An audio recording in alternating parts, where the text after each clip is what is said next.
Bonjour, bienvenue sur Boost Media et aujourd'hui j'ai la chance de vous présenter le Toyota BZ4X 2023. Alors avant de commencer la vidéo, je tiens à remercier une fois de plus Roi Auto Toyota qui me permettent de filmer un de leurs véhicules. Je suis immensément reconnaissant, ça fait plusieurs véhicules qui me laissent filmer puis bon, ça me fait du contenu à vous présenter sur la chaîne. Alors une fois de plus, merci à eux et maintenant on peut passer à la vidéo. Donc, qu'est-ce que c'est exactement le Toyota BZ4X? Parce que c'est pas un véhicule qui est déjà présent dans la gamme, ça vient juste d'arriver pour l'année modèle 2023. Alors, ça nous donne un petit VUS et complètement électrique. Mais il n'est pas tout seul, parce qu'avec la marque Subaru, Toyota a décidé de développer conjointement ce véhicule-là avec le Subaru Solterra. Alors, c'est essentiellement le même véhicule, là, les deux partagent environ la même mécanique, la même carrosserie, à part peut-être quelques panneaux en avant et les feux avant et arrière. Mais sinon, c'est essentiellement le même véhicule. Puis franchement, c'est un très joli véhicule. Déjà d'emblée, on peut voir que les proportions sont intéressantes. La peinture est vraiment belle. Je trouve qu'une peinture noire sur celui-là, ça ressort extrêmement bien. Et l'intérieur aussi est très moderne. C'est vraiment là, à jour comme design. Puis franchement, moi, je l'aime beaucoup. Alors, se concentrant sur la jumelle du côté de chez Toyota, des deux sœurs électriques, il est important de mentionner qu'il y a trois versions principales qui sont offertes avec ce véhicule-là, soit L, LE et XLE, qui valent respectivement de 44 000 $ à environ 54 000, 55 000 $ pour la version XLE, qui est la plus premium. Pour ce qui est des versions L et LE, on va avoir un seul moteur à l'avant du véhicule et ça va nous donner environ 200 chevaux pour 201 livres-pieds de torque et une autonomie d'environ 406 km. Pour la version XLE, quant à elle, là, on va avoir une traction intégrale comme ce véhicule-là en est équipé et ça va nous donner donc 215 chevaux. Alors 15 chevaux de plus, c'est pas un bond énorme, mais ça nous permet d'avoir une traction intégrale au prix d'une autonomie légèrement baissée qui va nous donner environ 375-376 km d'autonomie. Il est important de mentionner que la traction intégrale est aussi disponible sur les versions L et LE. C'est simplement que là, ça va être en option. Ce ne sera pas standard comme ça l'est avec le modèle le plus premium, soit le XLE.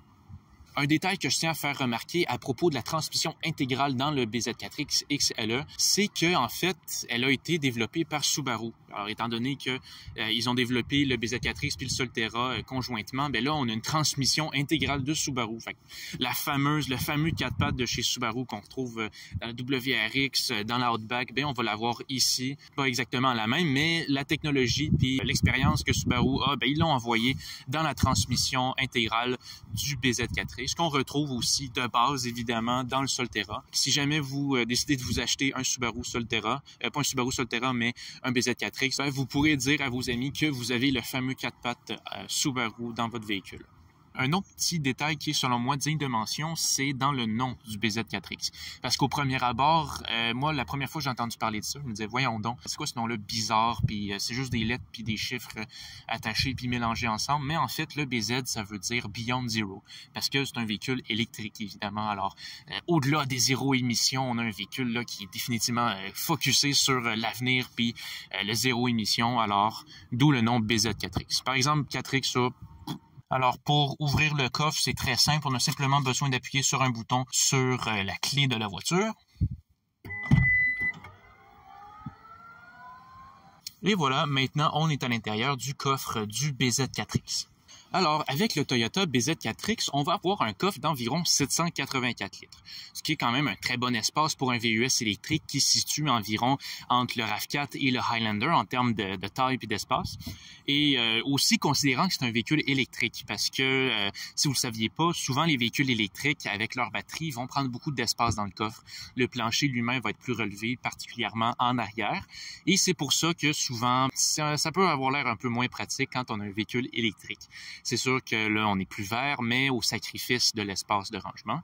Heureusement, on a quand même beaucoup d'espace pour ce véhicule-là et on a aussi un petit compartiment qu'on peut ouvrir avec un autre coin pour ranger peut-être des câbles ou des outils plus techniques, mettons, pour faire de la réparation sur la route. Et on a également une petite toile pour cacher les contenus de votre coffre aux voyous et aux criminels qui pullulent dans ce monde.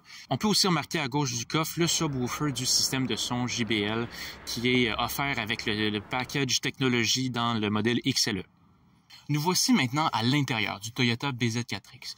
Et franchement, c'est un très bel endroit dans lequel évoluer et passer du temps. Tout l'intérieur est bien agencé, toutes les options, les boutons dont on a besoin à portée de main sont présents puis sont accessibles.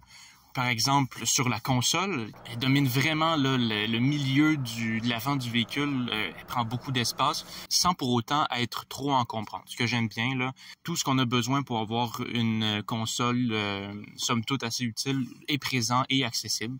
On a évidemment l'appui-bras avec un espace à l'intérieur pour ranger des choses. On a les porte-gobelets juste en avant. On a aussi une sorte de petit tiroir un petit peu étrange là, qui vient se dissimuler là, à l'avant de la console, juste en dessous du sélecteur de vitesse. Et ça, en fait, c'est le chargeur sans fil pour les téléphones. Alors, c'est un choix un petit peu étrange. Je sais pas pourquoi ils ont décidé de faire ça. Moi, je trouve que ça rajoute une étape un peu inutile. On a juste besoin de mettre son téléphone. On n'a pas besoin d'ouvrir un tiroir, mettre son téléphone, puis ensuite de le refermer juste pour pouvoir le charger pendant qu'on conduit. Mais en même temps, ça permet d'uniformiser le look un peu là, lisse là, que le devant de la console centrale essaie d'avoir. Il y a aussi un petit espace, un tunnel là, juste en dessous qui va faire office de coffre à gants. Parce que dans ce véhicule-là, le coffre à gants, il n'y en a pas du côté passager. C'est une sorte de panneau en tissu. Il n'y a rien qui te permet d'accéder à un compartiment dissimulé. Tout va se trouver dans le tunnel juste en dessous de la console, qui est d'ailleurs doté de 2 chargeurs USB-C. Comme ça, si vous avez besoin de charger plus d'un téléphone en même temps, c'est disponible et facile d'accès. Si on se concentre justement sur le sélecteur de vitesse en lui-même, on a le sélecteur de vitesse très simple. On a simplement besoin d'aller à gauche pour choisir la marche arrière, à droite pour choisir la marche avant et un petit bouton Park sur le dessus pour le mettre sur Park, flanqué d'une couple de boutons qui vont permettre entre autres d'activer le frein à main d'urgence ou les différents modes de conduite qui sont disponibles. Juste au-dessus de ça, on a tout ce qui est contrôle d'infodivertissement et le contrôle du climat. Alors, on a pour le contrôle d'infodivertissement un grand écran de 12.3 pouces qui est optionnel. C'est important de préciser que c'est pas disponible sur toutes les versions du Toyota BZ4X. C'est vraiment seulement sur le XLE ou en option, j'imagine, sur les autres versions. Je pourrais inscrire là, quelle version là, en option ou au standard. Mais, somme toute, le système d'infodivertissement est fonctionnel, aussi pratique et rapide d'utilisation que celui du Grand Highlander ou du Toyota Crown. Dans le fond, c'est le système d'opération Toyota. Il n'y a pas vraiment de problème flagrant là, avec ce système-là. Et donc, juste en dessous, on a aussi le contrôle du climat. Et on a des merveilleux boutons physiques. Ben, pas exactement physiques parce que ça va être des boutons à capacité haptique, comme on en retrouve de plus en plus. Mais heureusement, le contrôle du climat est pas contenu dans l'écran comme de plus en plus de marques font. Et ce que je trouve qui est plutôt dommage parce que ça enlève un peu l'intuitivité des boutons physiques qu'on avait dans les véhicules avant. Et ça, c'est quelque chose que je déplore maintenant avec les modes de tout est dans l'écran. C'est que c'est plus aussi facile d'accès. On n'a pas envie de changer de menu, d'enlever la navigation pour ensuite aller dans un menu, pour ensuite aller dans un autre menu, juste pour pouvoir faire monter ou baisser la température dans la voiture. Alors heureusement, tout est disponible là, à partir de quelques boutons physiques pour la température et d'autres boutons pour tout ce qui est le reste du contrôle du climat. Ensuite, maintenant, si on se concentre sur le contrôle d'instruments du Toyota BZ4X et qui est de loin la partie la plus folle et étrange du véhicule, parce que là, on n'a pas des indicateurs là, classiques. Là, on a un écran qui est très loin dans le tableau de bord, puis un petit écran, il n'y a pas de capot. On dirait que c'est les contrôles d'un vaisseau spatial presque. Puis franchement, personnellement, j'aime ça, mais c'est sûr que ça peut pas plaire à tout le monde. Évidemment, les goûts, c'est subjectif. Mais personnellement, j'aime bien et il est fonctionnel, il donne toutes les informations qu'un contrôle d'instrument régulier aurait besoin.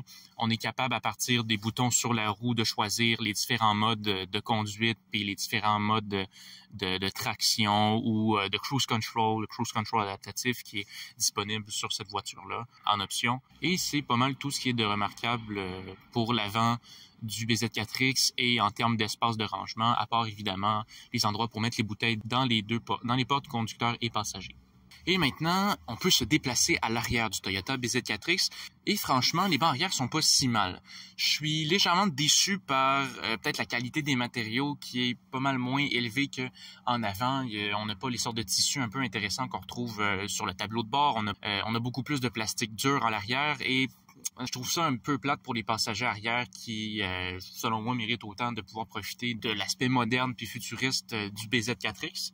mais l'intérieur est assez confortable et j'ai quand même beaucoup d'espace, surtout considérant que cet espace-là, par exemple pour les pieds, est mangé par la batterie de l'auto parce que c'est un véhicule électrique. Mais les sièges sont assez profonds, je me sens assez bien, puis il y a quand même beaucoup d'espace là. Je suis pas vraiment capable d'aller plus loin avec mes pieds. Il y a une sorte de bosse, mais les genoux, il y a beaucoup d'espace, la tête aussi quand même. Là, il y a une sorte de creux pour plus grande puisse être quand même confortable. On a aussi un toit en verre là, pour apprécier un peu, avoir un peu plus de luminosité en arrière.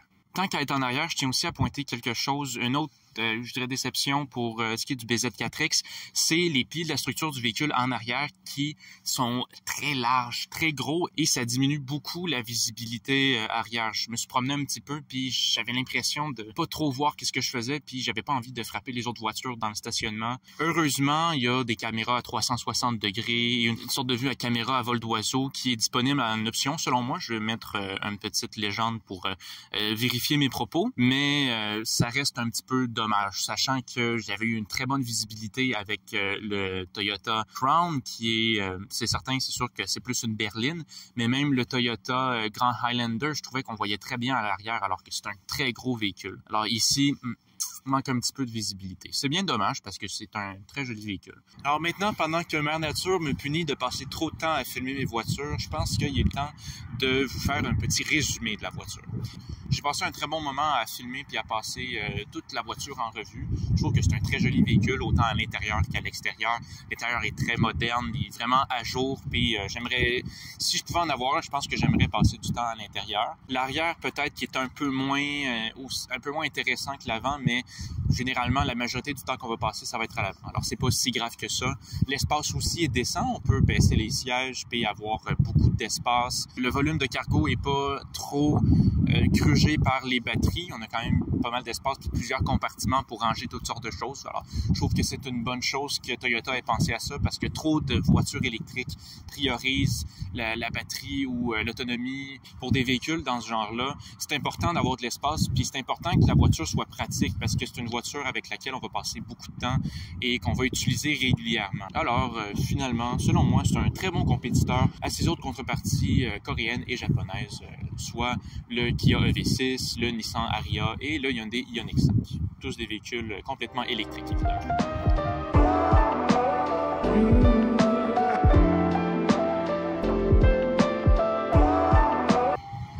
Donc, qu'est-ce que c'est exactement le Subaru?